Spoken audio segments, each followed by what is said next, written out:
over the wreck is approximately 10 minutes from now. Roger that, that's secure. Here we go. Survey, we are headed off. Juliet, survey? Yeah. Yeah, whenever you're happy, I'm happy. Off we go. In a remote spot in the middle of the Atlantic Ocean, nearly 400 miles from Newfoundland, Cleared to dive, cleared to dive. a remarkable expedition is underway. Roger that, LF is clear to dive. I've got a green port. Offshore now and...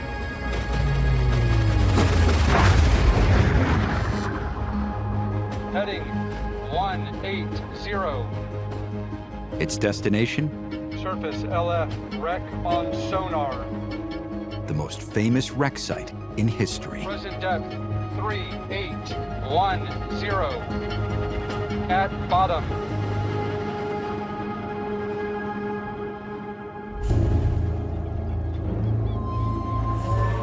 For over a century, the tragic fate of Titanic has been a global obsession.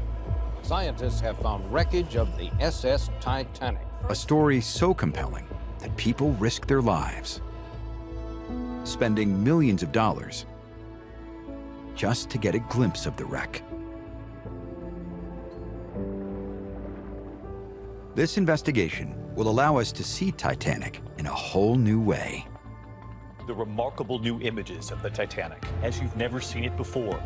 The largest underwater scanning project in history. It's incredible to see it like this. Over 700,000 scanned images, 16 terabytes of data, and almost 2 years of research and processing have produced a full-sized digital replica of the ship, a virtual twin of Titanic. Wow. This is a view I've never had before. A replica so detailed, See the numbers? It's incredible when you see the full scale. it will offer new insights into the sinking, Looking at it in this scale, you would think the ship had been struck by some enormous missile. and new evidence of the final moments of those on board. They were trying to launch one last lifeboat.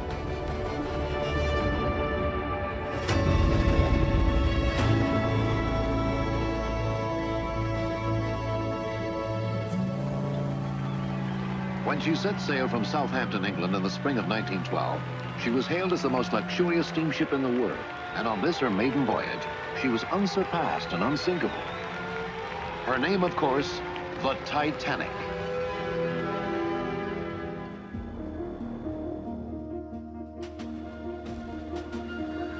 On 10th of April 1912, Titanic begins her maiden voyage from Southampton to New York. She's billed as the greatest, most luxurious ship of her day. It is the golden age of the ocean liner. Two companies, White Star Line and Cunard, vie for supremacy on the route across the Atlantic. Cunard ships were typically faster, but White Star had the edge when it came to luxury. And the gigantic Titanic was the jewel in their crown. On board, there are aristocrats, there are business magnates, but there's also immigrants who are going to the Americas to make a new life. In just 7 days' time, Titanic should be steaming triumphantly into New York, the world's press waiting to greet her. Instead, she'll be at the bottom of the Atlantic, and almost 1,500 people will be dead.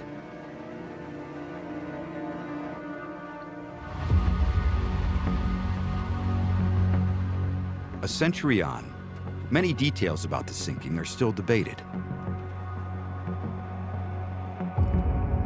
Titanic's never given up her secrets easily, and for 70 years, nobody even knew where she was. And then in 1985, Bob Ballard found the wreck. Today, the French and the American men who found the Titanic will celebrate. Ballard had found the greatest of all lost ships, and scientists clamored to study the wreck. But 2.5 miles down, under atmospheric pressure almost 400 times greater than at sea level, conditions make it hard to see more than fragments of the ship at a time. Clear, still 13 Searching for the stern. We can't find it. Many expeditions have been down to the wreck over the past 40 years. But it's pitch black down there. So it's not been possible to see the whole ship. Viewing it has been like shining a flashlight in the dark. Until now.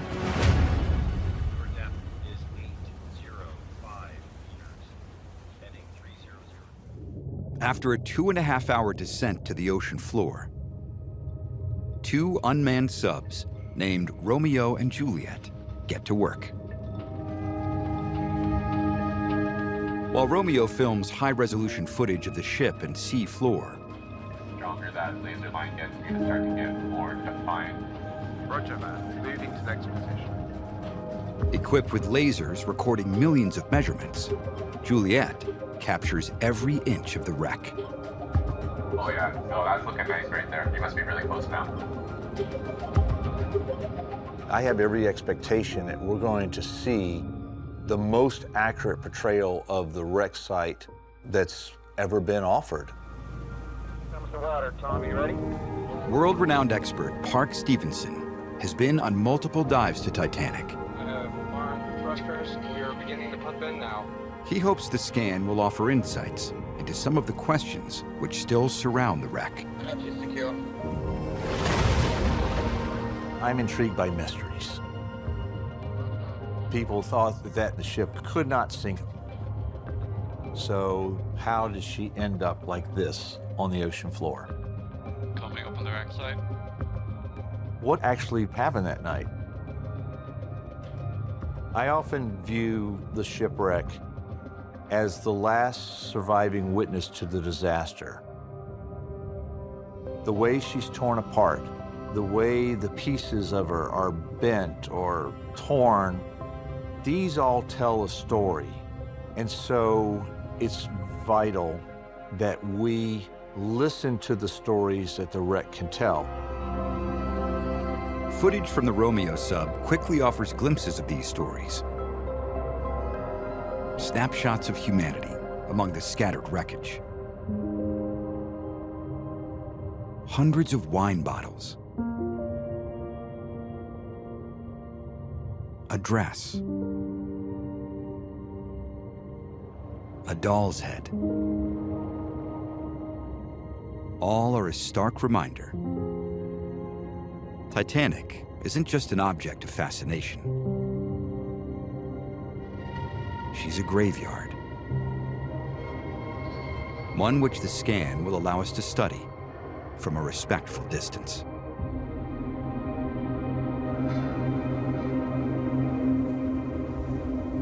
After 3 weeks at sea, scanning 24 hours a day, the work of the expedition team is complete. Yeah. Job done. Sailing home. But it will take over a year to research and piece together the enormous amount of data gathered. This operation has a lot of promise. Having a tool of a virtual twin of the Titanic wreck, that's huge.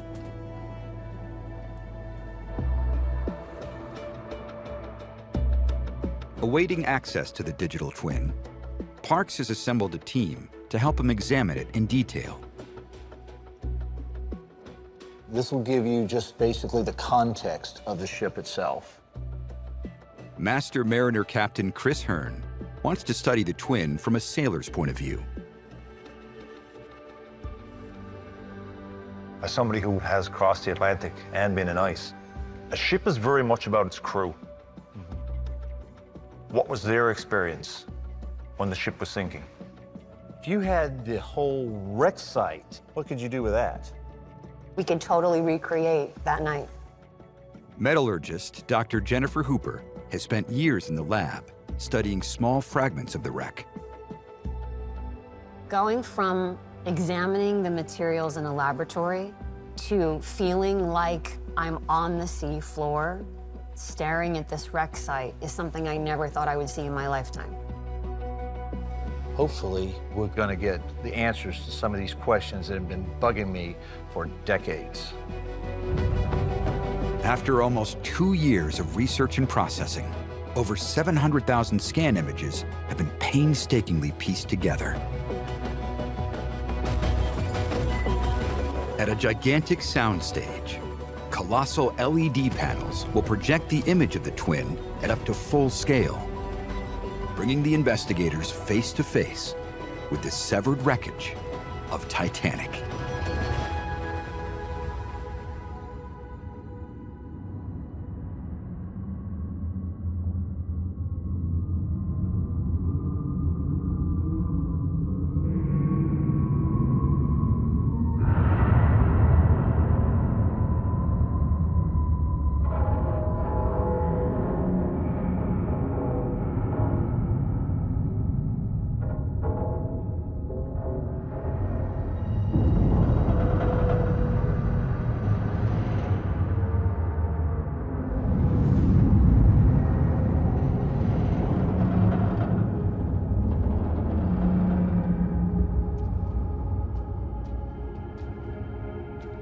Well, look at that.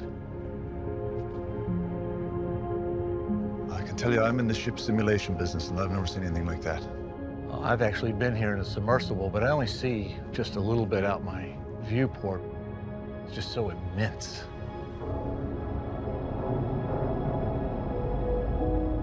When you are in a submersible, you can see maybe only a few meters in front of you. But with the digital twin, you can see the entire wreck site. Now I have a better view of Titanic than I ever did at the Titanic. We are around 12,000 feet at the bottom of the ocean, looking up at the Titanic. Studying this under a microscope doesn't really prepare you for this.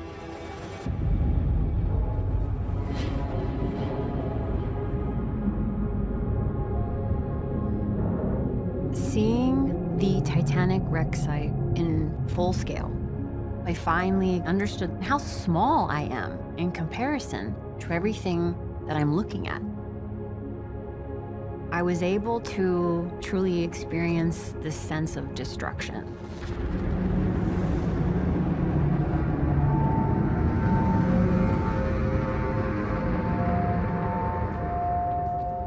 This is where she ripped him too. The digital twin not only allows the team to explore the ship itself, but the destruction caused by the crash that sank her.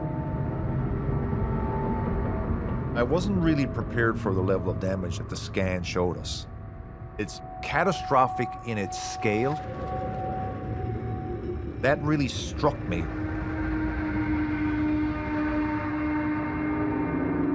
We've known since her discovery that the ship lies in 2 parts. But the wreck site is so massive, no one has ever seen it all at once until now. The stern sits 1/3 of a mile from the bow.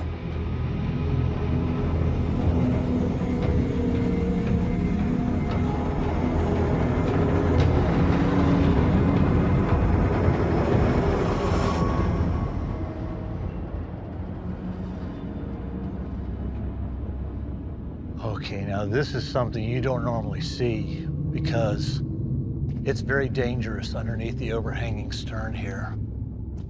Trying to get down here with a submersible is not very often done.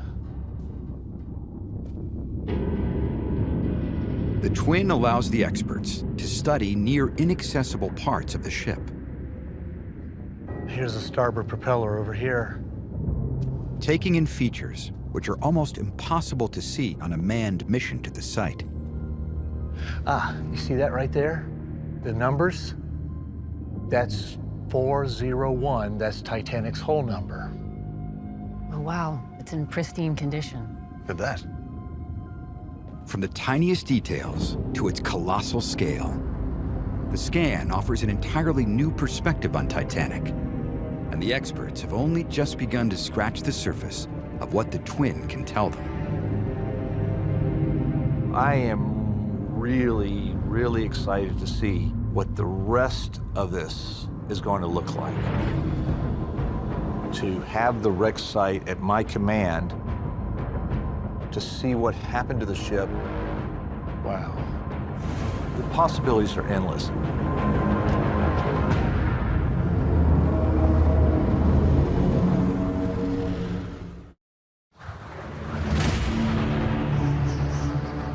The disaster of 14th April 1912 happens on a cold, clear, starry night, 4 days into Titanic's maiden voyage.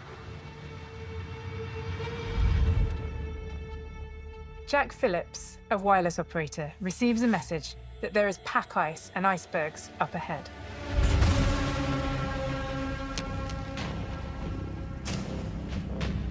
In first class, Captain Smith is with Bruce Ismay, chairman of the White Star Line, while up on the bridge, First Officer Murdoch is keeping watch. At 11:39 p.m., 3 bells ring out. And that's the warning of an obstacle up ahead. First Officer Murdoch rams the engine ship's telegraph to stop, sending a signal to cut the power. He then demands that Titanic turn harder starboard, hoping to steer the ship to safety. And seconds later, the Titanic hits the iceberg.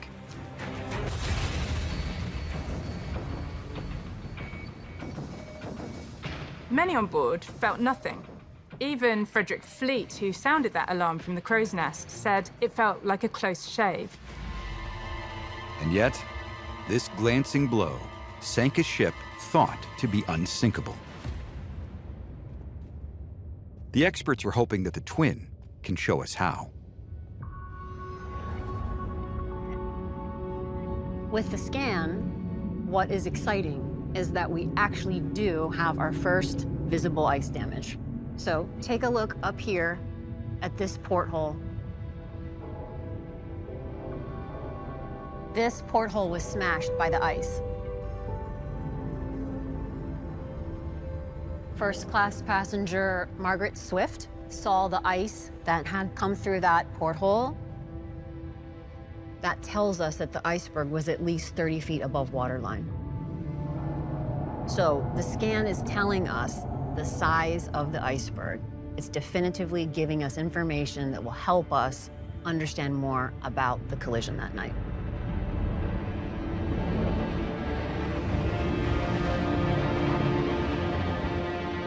It's tantalizing new evidence of the iceberg strike. But Titanic's fatal wound appears hidden from view. When she sank, the ship's bow hit the seabed with such force that nearly half of it was buried in mud.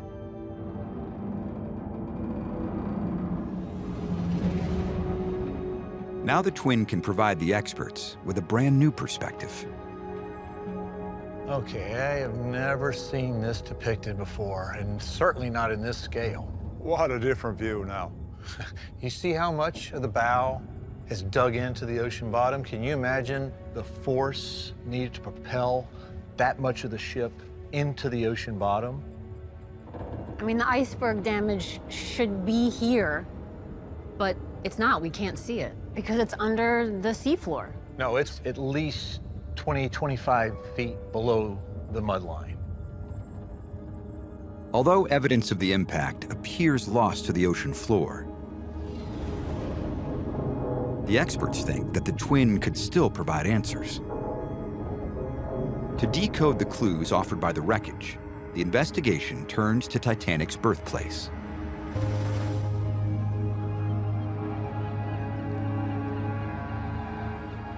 Taking over 2 years to build, Titanic was designed and constructed here, at Harland and Wolff in Northern Ireland, on the shores of Belfast Lough. A company at the forefront of shipbuilding, even today. Built in this dock, her blueprints were drawn up by skilled draftsmen next door.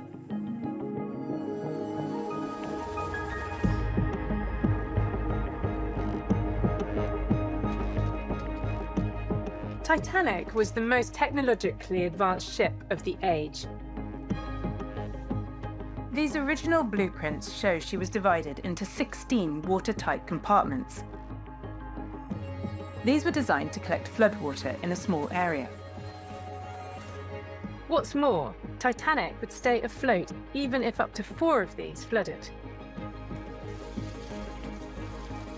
This was what cemented her reputation as the unsinkable ship.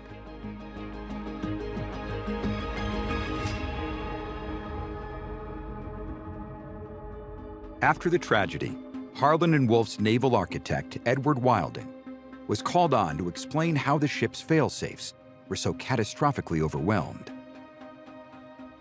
His starting point was that more than 4 compartments must have been damaged by the iceberg, the weight of the floodwater pulling the ship below the surface. Wilding set about calculating the impact of the iceberg and concluded that there had been a series of puncture holes along the hull on an area of about 12 square feet.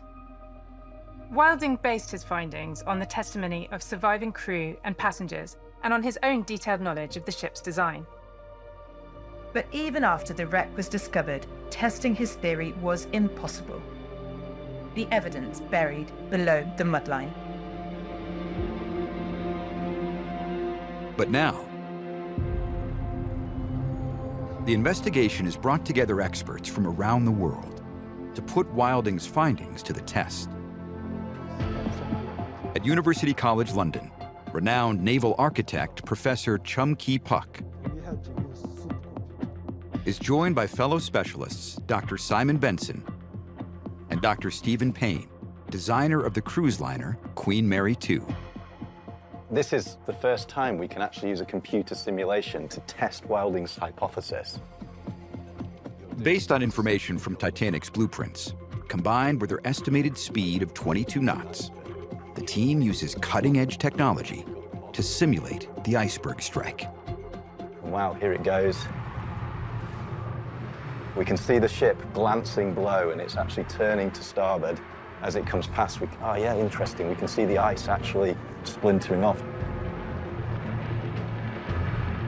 We actually now find out from these simulations that the time it took for a Titanic to collide with the iceberg, the glancing blow, was 6.3 seconds. 6.3 seconds. A mere moment. Yet what could have been a fleeting scrape proved catastrophic. And the simulation can now reveal the full extent of the damage for the very first time.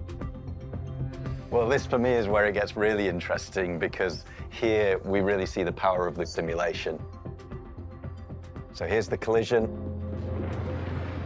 and it very quickly spreads. Quite a thin line of gash, isn't it? But we can see the ruptures occurring.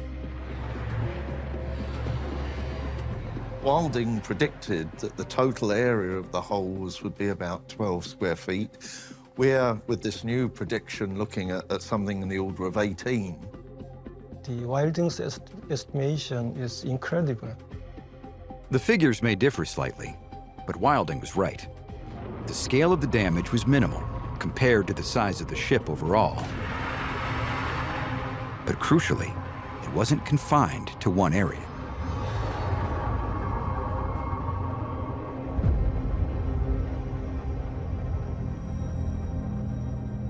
Wow. So this is the damage. We're seeing a simulation of the iceberg damage for the very first time. The digital twin allows the experts to see the impact pattern precisely mapped out. The damage begins at the front, and it crosses over the compartments all the way to boiler room number 6. And then it crosses into boiler room number 5. You have one small section in boiler room number 5 and another very small section of damage in the forepeak. How small? That last bit is only the size of 2 pieces of paper. That's 6 compartments along the starboard side, and the ship was only designed for 4 compartments to flood. So you've got small margins on one end or the other that sank this ship. So 2 small holes. That's what the simulation shows us. The areas that made all the difference are tiny. Small holes either side of the 4 badly damaged compartments. Without them, Titanic might not have sunk.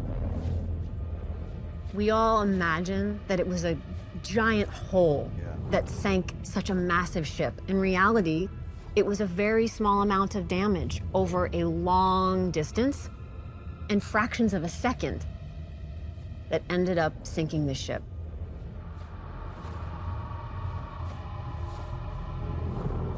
So if true, it suggests an irony that in turning to avoid the iceberg, the crew had created an area of damage lengthy enough to open up too many compartments to the sea and sink the ship.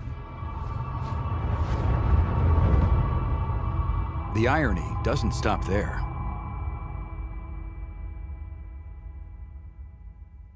At the British inquiry into the sinking, Wilding, one of the men who knew Titanic best, predicted that had the crew not turned the ship to try and avoid the iceberg, instead hitting it head-on, she would have stayed afloat.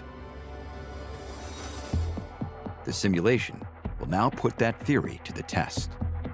Because this has never been done before. No, absolutely not. Let's see it go.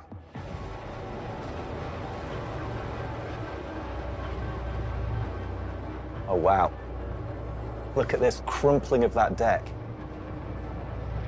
All the energy of the Titanic is now going into that collision. Okay, so can we have the close-up? So we're really going to see the crumple zone as that, wow.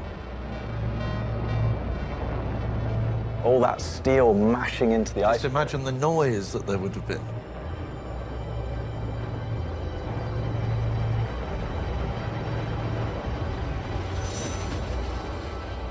Wilding predicted that with this collision, Titanic would survive.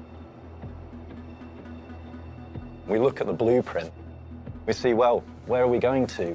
We've lost the peak tank, cargo tanks, and we've ended. So it's just forward of the bridge? Just forward of the bridge, so we've actually only lost, what, 4 compartments? So she would have stayed afloat? It would have.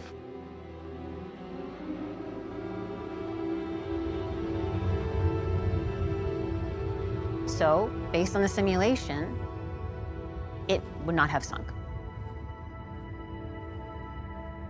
Yeah. The front-on simulation gives us a fleeting glimpse of a different outcome for the tragic ship. What it doesn't provide is a sailor's perspective. Think about the crew. You don't steer directly into an iceberg. I doubt very highly anybody would have done it. A lot of the crew had their bunks forward. And so if Murdoch making that kind of an action to take the iceberg right on the bow, he would have likely killed everybody that was in those forward spaces.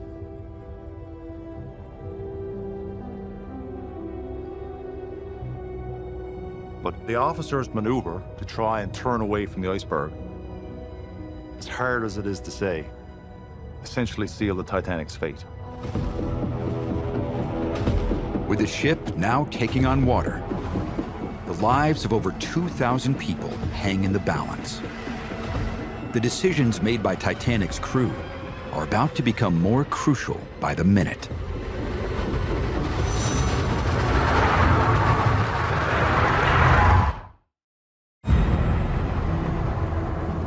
Within 20 minutes of the iceberg strike, Captain Smith has had multiple reports of flooding in the ship's boiler rooms. Fireman Fred Barrett was a witness to what happened. He was working in Boiler Room 6. When he gave his testimony to the inquiry, he said, "The bell rang. He called out, 'Shut all doors.' Then a large volume of water came through the side of the ship.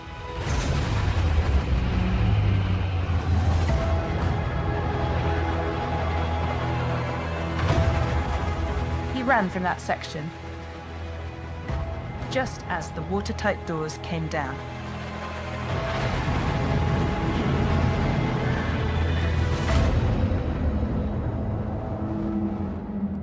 The man responsible for keeping the ship's boilers alight was Chief Engineer Joseph Bell. He was in charge of 200 men who powered Titanic 24 hours a day.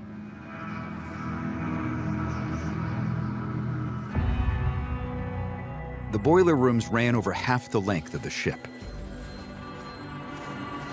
40 minutes after the collision, number 6 was already lost, and number 5 had a small, paper-sized breach.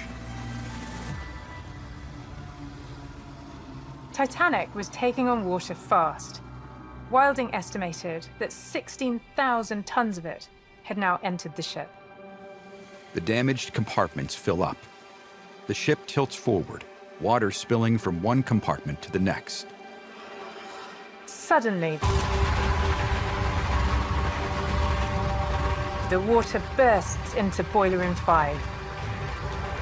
And Bell was heard to say, "My God, we are lost."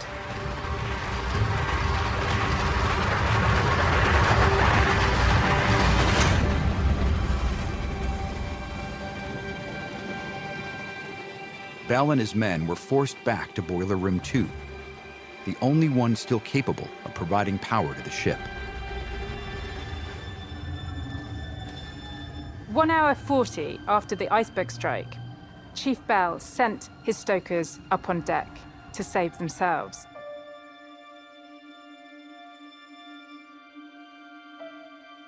And all 35 engineering officers stayed with him below deck. Ultimately, it came down to a skeleton crew in boiler room number 2, essentially of the engineers themselves. Everybody else has been released. It's clear to Bell the Titanic is doomed. He now had to pivot from saving the ship to saving lives. They were in the middle of the Atlantic and it was pitch black. If the power went off, they would be in total darkness, making it incredibly difficult for people to get to the deck and into lifeboats. And if the Titanic's wireless room went down, then nearby ships couldn't be alerted to stranded survivors.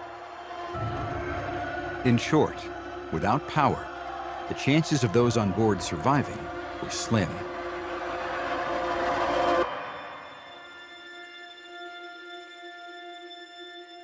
The courage of Titanic's engineers is a story that's endured for over a century.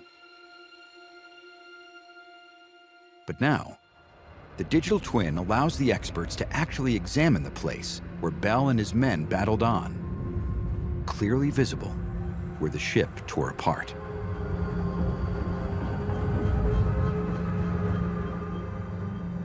Okay, so we're in boiler room number 2. This is essentially the last place where they kept the fires going.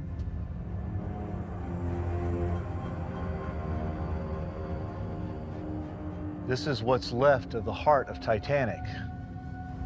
The steam that's being generated in these boilers is providing the power and the light to the ship. These engineers down here, they couldn't see what was going on outside. The conditions must have been terrible. Brutally hot, the steam. Real tests of leadership often come under the worst of circumstances. I reflect on Bell's efforts that night. He was going to do everything he could so that other people may have a chance to live.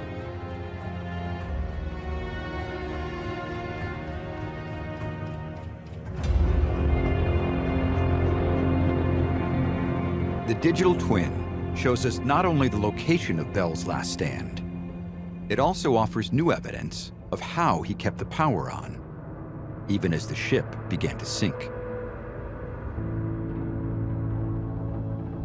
Nearly 2,300 feet across the wreck site, the experts have spotted a clue. Okay, we're coming up on the port side of the stern back here. There's the mainmast that's collapsed and lying over the edge. So let's rotate this thing around and take a look at this.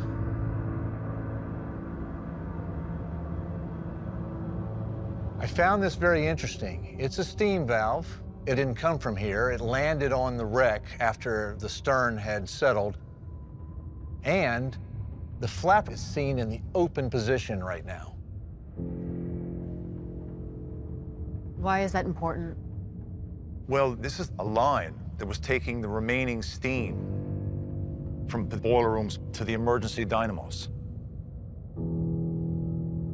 They provided life to the ship. The lighting, the heating, running the pumps. Titanic's emergency dynamo was over 40 feet higher than the main generator, so it would take longer to flood. It was connected to Boiler Room 2 through an emergency pipe, and the valve had to be opened manually. You can see this steam valve is clearly open, which means steam was continuously flowing through to the emergency dynamos, and this action to keep this open saved hundreds of lives.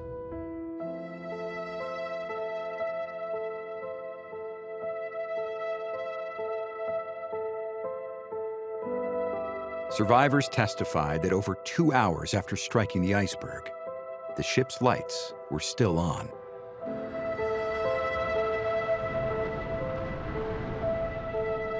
So this is proof that the survivors who saw lights to the very end, it's true. Yeah.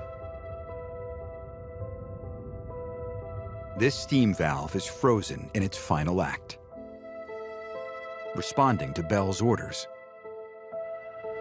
keeping the power on and hope alive.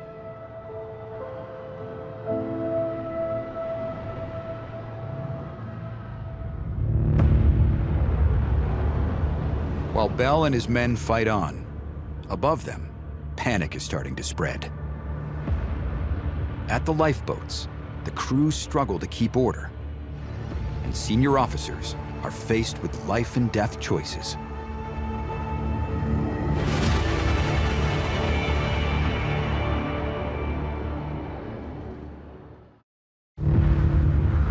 Until 11:39 p.m., passengers had enjoyed a peaceful evening in luxurious surroundings and were looking forward to arriving in New York.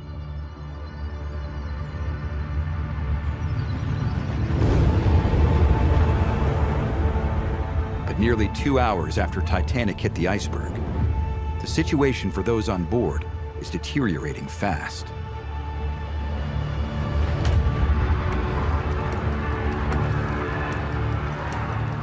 As water begins to flood the corridors, the passengers start rushing to the boat deck.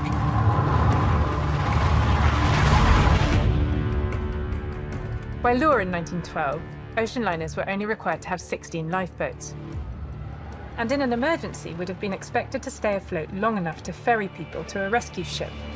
So Titanic only had enough lifeboat spaces for about half of those on board. The order is to start loading women and children into the boats. In the chaos, most of the lifeboats aren't even launched full. Tension quickly turns to panic.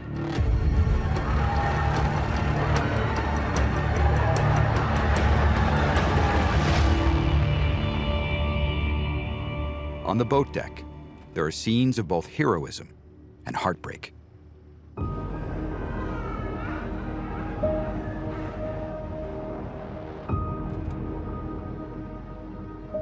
Ida Strauss, for instance, wouldn't board a lifeboat if she couldn't go with her husband, and said, "We have lived together and we'll die together."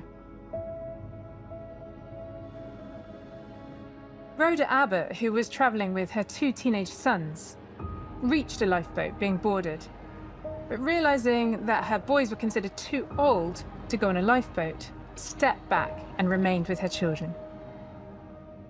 17-year-old first-class passenger Jack Thayer noted who joined the boat after Rhoda Abbott retreated. He recorded, "There was some disturbance in loading the last 2 forward starboard boats. A large crowd of men was pressing to get to the lifeboats. No women were around, as far as I could see. I saw Ismay, who had been assisting in the loading of the last boat, push his way into it. It was really every man for himself. Bruce Ismay was the chairman of the White Star Line. He went on to survive, but his reputation never recovered. As passengers become increasingly desperate, the crew struggle to keep order. Michel Navratil said, "Honest people didn't stand a chance as passengers descended to deviance in order to survive."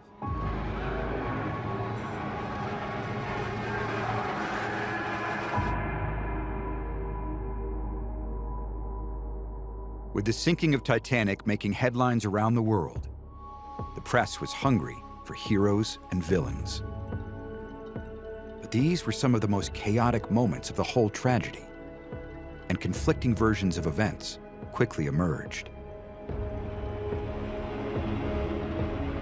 First Officer William Murdoch was in charge of the lifeboats on the starboard side of the ship, and he was desperately trying to lower them as the water was gushing up to meet them. Afterwards, as these newspaper reports show, he was accused of having shot himself on the bridge and abandoning his post. It says here he was seen whipping a gleaming bit of metal from his pocket, deliberately placing it to his temple, and pulling the trigger.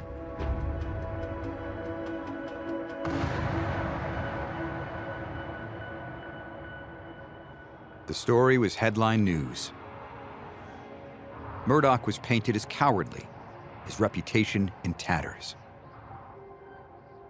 But even at the time, his actions were disputed. Second Officer Lightoller, the most senior officer who survived the sinking, refuted the accusation of suicide, writing that he'd seen Murdoch swept overboard and that he had died a hero's death. Now, Parks believes that the twin can offer clues about Murdoch's final moments.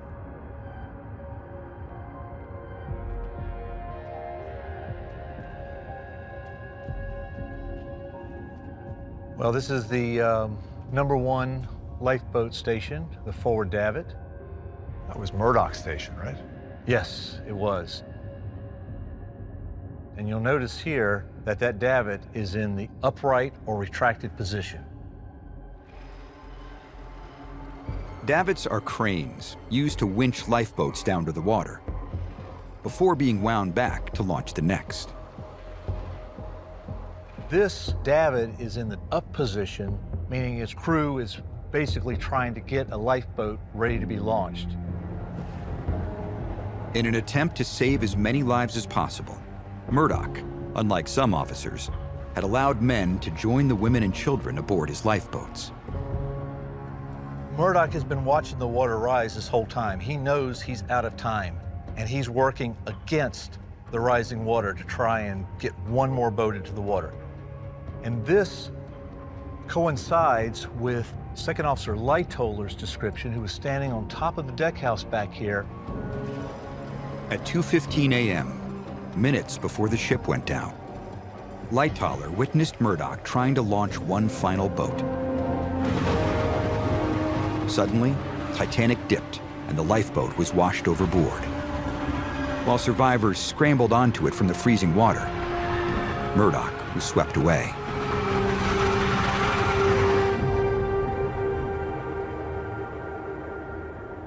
Historians have disputed that, but this davit right here stands in mute testimony that supports Lightoller's version of events. Because being in the up position is exactly what Lightoller described. History has not been kind to Murdoch, and while we may never know exactly how he died, the twin does suggest that the accusation of cowardice, of abandoning his ship, may not be fair.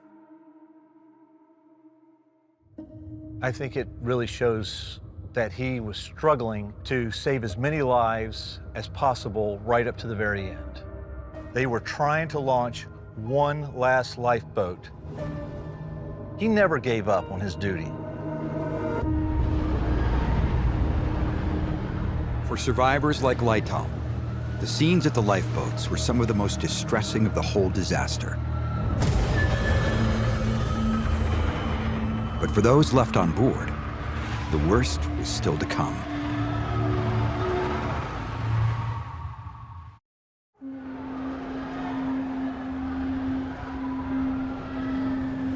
Two hours after Titanic hit the iceberg,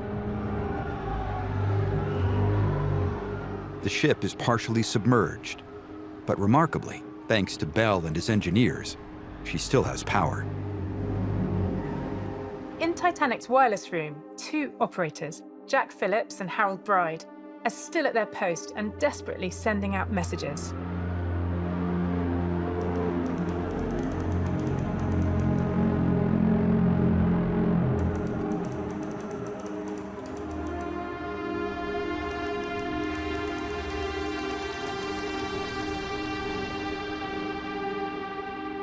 Shortly after 2 a.m., Captain Smith told the men they had done their duty and were relieved from their posts. Bride prepared to leave, but Phillips worked on. Bride, who survived the wreck, recalled his colleague Jack Phillips's selfless conduct, saying, "He was a brave man. I learned to love him that night. And I suddenly felt a great reverence to see him standing there, sticking to his work, while everybody was raging about. I will never live to forget the work of Phillips for the last awful 15 minutes."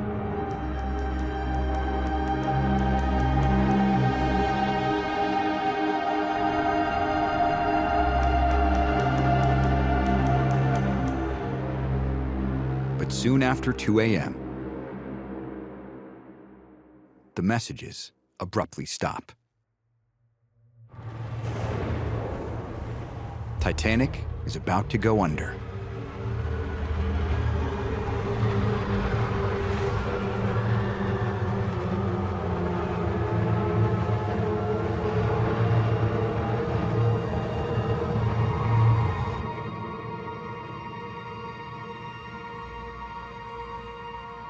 After the sinking, two official inquiries concluded that the ship gently slipped below the waves.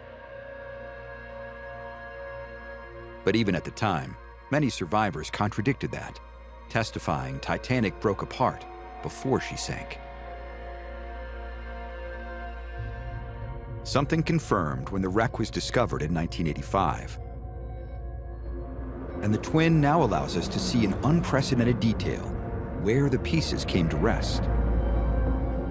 A third of a mile apart on the ocean floor. But exactly how this great ship broke in two is something Parks has been investigating for decades. There's a lot of mysteries in the Titanic disaster. But the one that I've been most focused on throughout my career in Titanic research is the breakup. And I think we've got the evidence that's going to answer those questions right here. The severed ship is too badly damaged to reveal exactly what happened. But Parks believes that the scan can still provide answers, not by studying the wounded wreck itself, but the seabed around it. There's an entire debris field of artifacts, of steel sections that you need to take a look at. Wow. We're flying away. Wait a minute. Oh, it's the stern. We're looking down. We're going to get a God's eye view of the debris field. Covering around 15 square miles, countless shards of Titanic are scattered across the ocean floor. Among them, key pieces which Parks believes may be clues. You can see how immense it is. I mean, it looks chaotic, but there is a pattern to this. And I bet we can find the evidence that we're looking for to reconstruct the breakup here. The twin allows the experts to study Titanic's shattered fragments in more detail than ever before. If they can piece together this twisted metal jigsaw, the experts may be able to find out how Titanic broke in two and what it meant for those on board.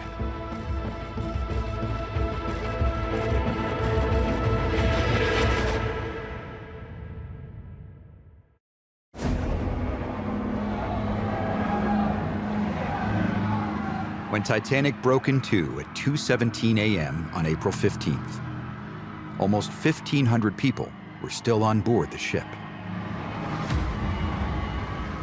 Those in the lifeboats watched on in horror.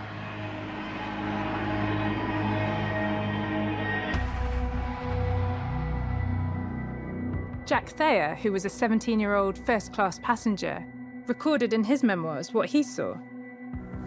Suddenly, the whole superstructure of the ship appeared to split. Her stern was gradually rising into the air.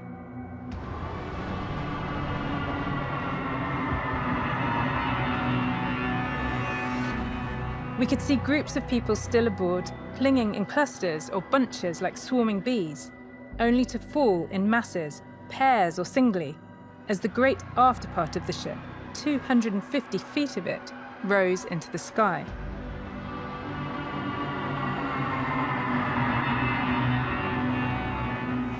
Gradually, she turned her deck away from us, as though to hide from our sight the awful spectacle. Based on historical accounts like these, many have assumed that the ship snapped cleanly in two. But the investigation suggests the truth may be more complex. To find out what really happened, the experts have used the unique level of detail provided by the scan to comb through the debris field, identifying shattered sections of the hull and painstakingly piecing them back together.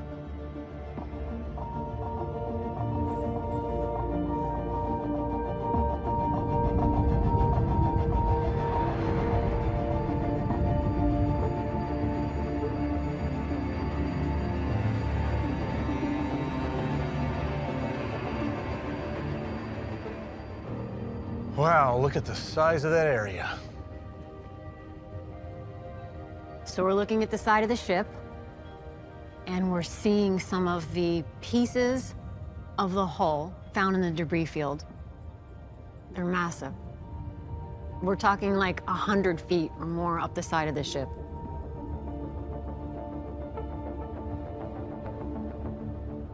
The big piece at the top, I've studied rivets from that big piece under the microscope, steel rivets, and how that piece was actually held onto the ship. So you have a personal connection to this piece. Wow, that's amazing.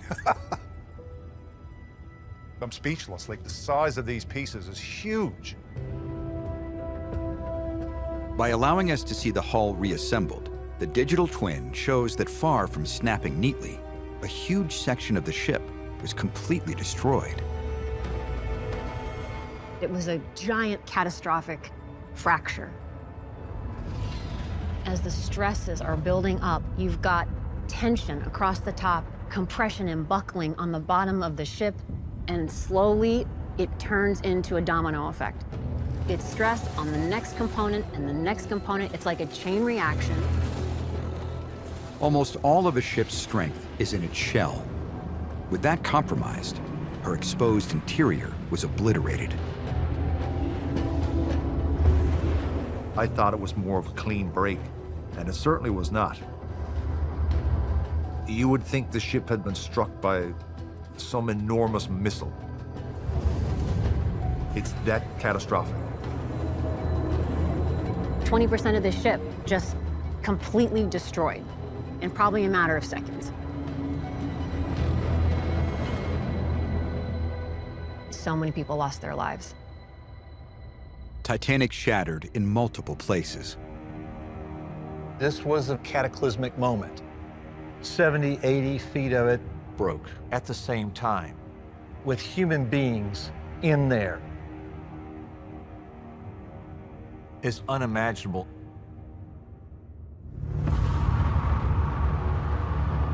As Titanic broke in two, the fate of everyone in that part of the ship was sealed.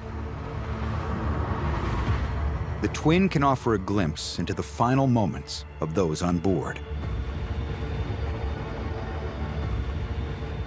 including two of America's richest men.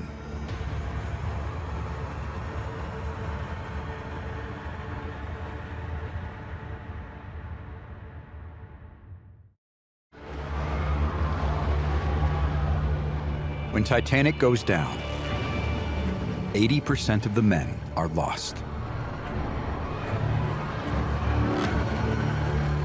Although some male passengers did survive, Edwardian ideals of stoicism and chivalry meant that the vast majority of men would stay behind on the ship.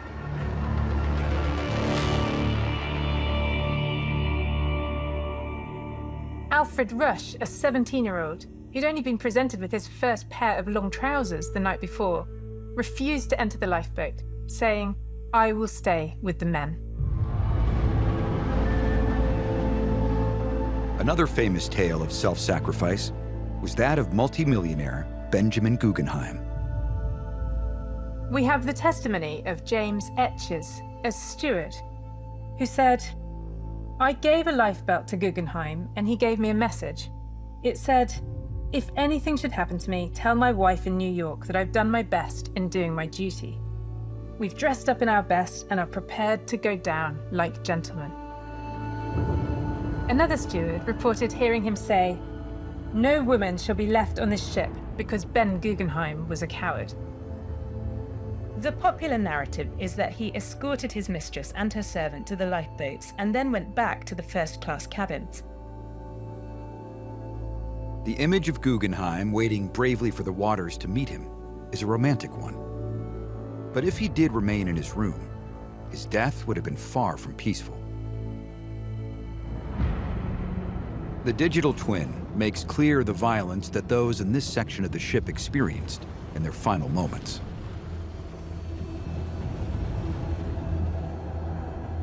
Guggenheim's suite was right at the epicenter of where the ship broke up. Near Guggenheim's room was that of another of America's richest men, J.J. Astor. Titanic had over 300 first-class cabins, and Astor was reported to have paid over $30,000 in today's money for a pair of these premium suites. What's left of them is visible on the twin. Blown apart as the ship went down.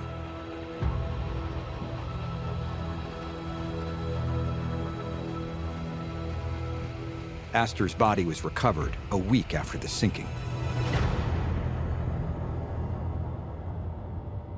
It seems to have been important at the time that the noblemen like the J.J. Astors or the Benjamin Guggenheims died a very noble, rather peaceful death. But in Titanic, it didn't matter what your status was, you would all meet the same fate. On that night in 1912, death did not discriminate. Over 60 feet below Astor's suite, Joseph Bell and his engineers had remained, tending to the fires as the ship went down. Made visible by its position right at the ship's fracture is what's left of Boiler Room 2.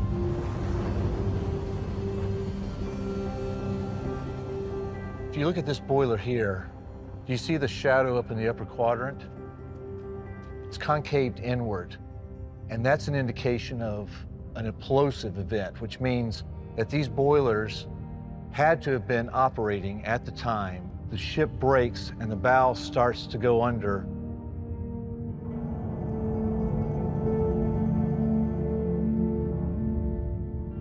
They stayed here. They steel themselves to their task because they were professionals and they knew their duty. And their duty was to give people a chance up on the top deck.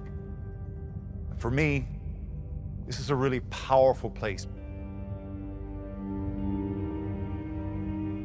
All 35 engineers would go down with the ship.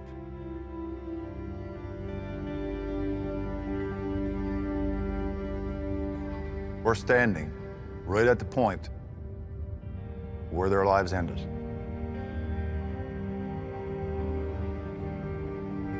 So this scan gives us an opportunity to observe a memorial to the bravery and the dedication of those engineers.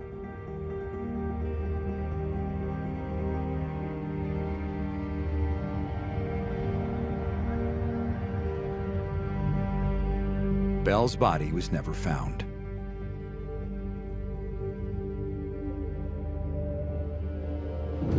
Two hours and 40 minutes after the ship hit the iceberg, about 700 people are huddled together in lifeboats. The rest are either fighting for their lives in the freezing water or dead.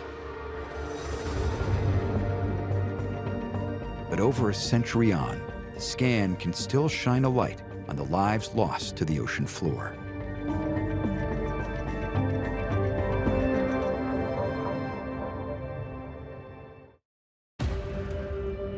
After the ship broke up, the bow quickly disappeared, but the stern stayed afloat for a few more minutes. And up there on the poop deck was Assistant Purser Frank Prentice, who saw exactly what was happening. He recalled that Titanic rose suddenly and described hearing everything that wasn't secured crashing through the ship. Then she began to plummet. Frank Prentice climbed over the railing and he dropped down 100 feet into the water below.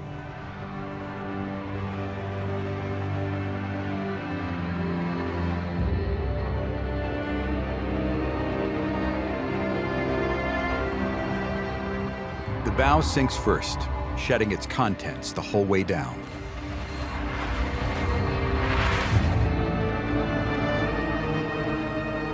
It hits the mud with such force that it jackknifes.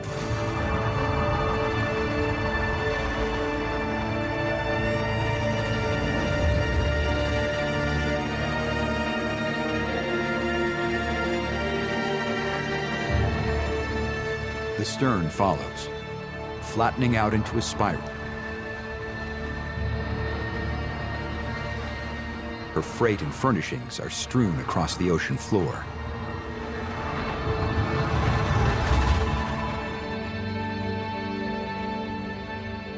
Thousands of items are buried in the mud.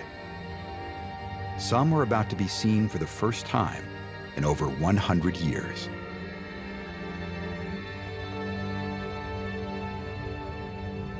When I saw the debris field, my first instinct was thinking about putting the ship back together, thinking about the materials. But part of me understands that there are personal possessions. There's cups, there's suitcases, there's bits of leather, there's people's things that may last a lot longer than the metal. The debris field has already yielded answers about the ship itself, but it can also offer a unique insight into life on board.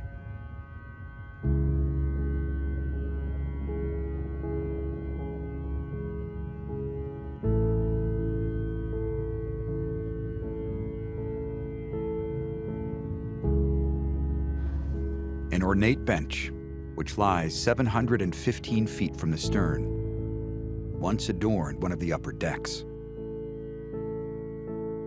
And 416 feet away, the centerpiece of a glass ceiling dome, which once capped one of the grandest staircases on the ship.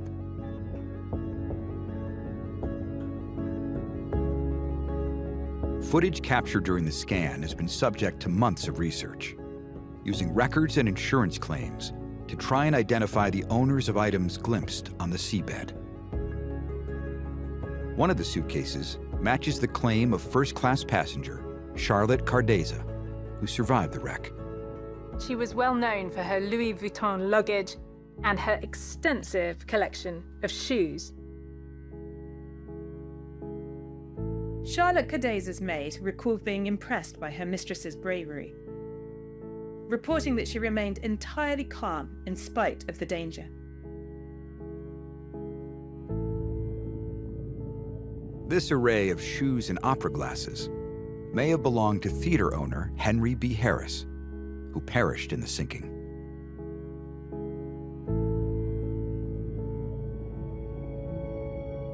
One of the most intriguing personal items lies nearly 500 feet from the stern. A pig's tusk bangle next to a shark's tooth. This shark's tooth is a lucky charm, and it would have been attached to this pocket watch which bears an Advance Australia crest. We've tracked down that belonged to a Scottish businessman, Colonel John Weir. After his death, a family secret was revealed. His Scottish wife had a nasty surprise when she made her claim to the estate, because it turned out he had an Australian family who were making exactly the same claim. These remarkable findings bring humanity to the dark and desolate wreck site.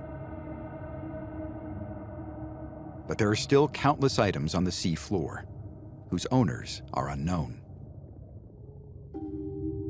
A pair of men's shoes, lying together on the promenade deck, suggests they mark the final resting place of a third-class passenger whose remains are long gone. And this ornate doll's head, which may have belonged to any of some 60 children who did not survive the tragedy.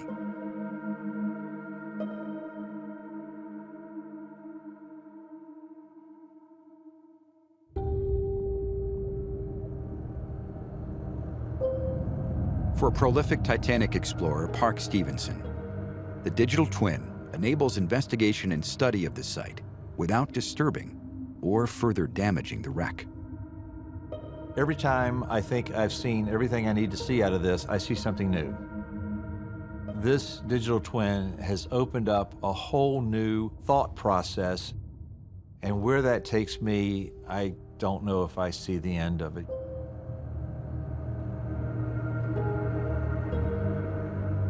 This is the most impactful thing that has happened since the wreck was first found in 1985.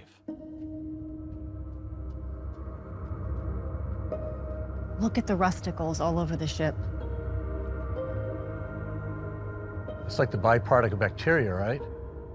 Yeah, it's actually corrosion on the sea floor. It's bacteria that eats the iron and produces rust.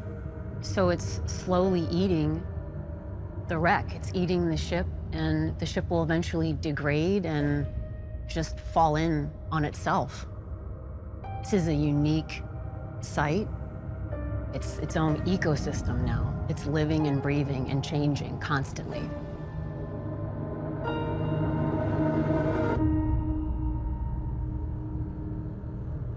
Titanic won't be here forever. But the digital twin has now frozen the evidence in time, allowing research to continue long after the wreck's inevitable decay.